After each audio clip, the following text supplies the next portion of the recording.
Salut à tous et bienvenue. Aujourd'hui, on va décortiquer quelque chose de vraiment fascinant.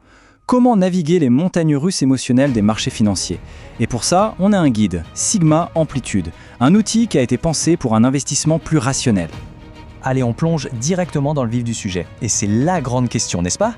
Pourquoi est-ce que nos émotions, que ce soit la peur panique de tout perdre, ou à l'inverse, la peur de rater le train, nous poussent si souvent à prendre les pires décisions au pire moment? Eh bien la réponse, ce n'est pas qu'on est nul, loin de là. En fait, c'est un aspect fondamental de la psychologie humaine qui a même été mis en lumière par un lauréat du prix Nobel. On a tous ce conflit interne, c'est au cœur du problème. Et voici ces deux fameux systèmes. D'un côté, on a le système 1, notre cerveau intuitif. Il est rapide, automatique, très émotionnel, c'est lui qui décide à la volée. Et de l'autre, le système 2, le cerveau analytique. Lui, il est lent, il réfléchit, il est logique, il demande un vrai effort. Le truc, c'est que dans la vie de tous les jours, c'est quasi tout le temps le système 1 qui est aux commandes. Et le problème, c'est que lorsque ce système 1 agit sous pression, eh bien, il fait des erreurs assez prévisibles en fait. C'est ce qu'on appelle les biais cognitifs. Ce sont des sortes de raccourcis mentaux qui nous induisent en erreur, surtout quand l'enjeu est important, comme en investissement. Et ces pièges, ils ont des noms que les investisseurs ne connaissent que trop bien. L'effet de troupeau, par exemple, c'est ce qui nous pousse à suivre tout le monde, même si la foule court vers la falaise. L'aversion aux pertes, elle, nous fait vendre au plus bas, juste par peur. Et le biais de panique, bon, lui, il nous fait réagir de façon complètement démesurée à la moindre secousse. Du coup, on peut presque imaginer le marché financier comme un immense champ de bataille entre ces deux systèmes. Toute cette volatilité, ces hausses et ces baisses spectaculaires, c'est très souvent le résultat de millions de décisions prises à la hâte par des millions de systèmes 1, ce qui pousse les prix bien loin de leur valeur logique. Ok, on a bien posé le problème. Mais alors, la question qui change tout, c'est « et si ?» Et s'il existait un moyen de contourner cette impulsivité?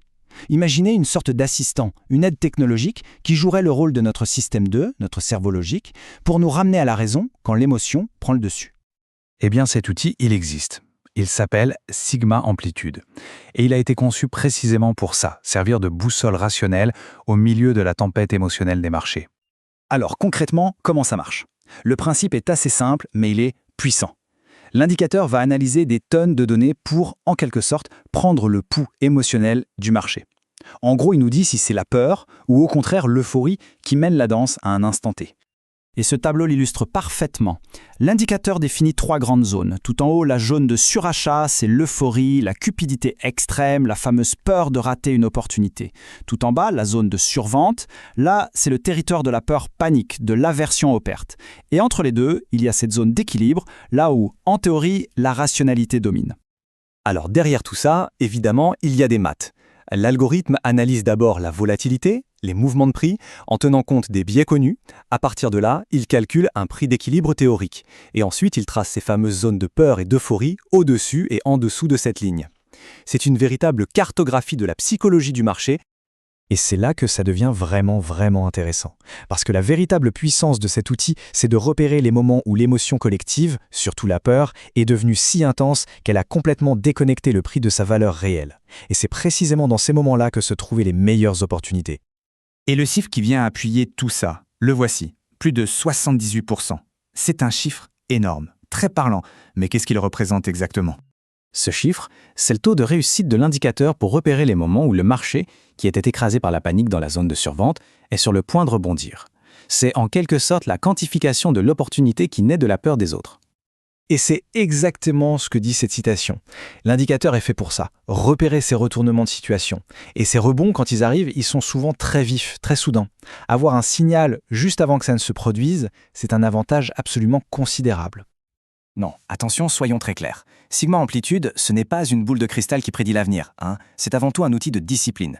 Il donne à notre système 2, notre cerveau logique, les données froides et objectives dont il a besoin pour reprendre le contrôle sur les réactions impulsives de notre système 1. Donc au final, ce qu'il faut retenir de tout ça, c'est que notre plus grand ennemi en investissement, c'est souvent nous-mêmes, nos propres émotions. Ces biais nous poussent à faire des erreurs prévisibles. Mais la bonne nouvelle, c'est que les données peuvent nous aider. En quantifiant l'émotion du marché, on peut, avec le bon outil, imposer une discipline et prendre des décisions plus rationnelles. Et tout ça, ça nous amène à une dernière question pour ouvrir un peu la perspective. Si on arrive, grâce à la technologie, à devenir plus rationnel avec notre argent, quels sont les autres domaines de nos vies, gouvernés par nos biais, qu'on pourrait transformer demain? C'est une pensée assez vertigineuse pour l'avenir, n'est-ce pas?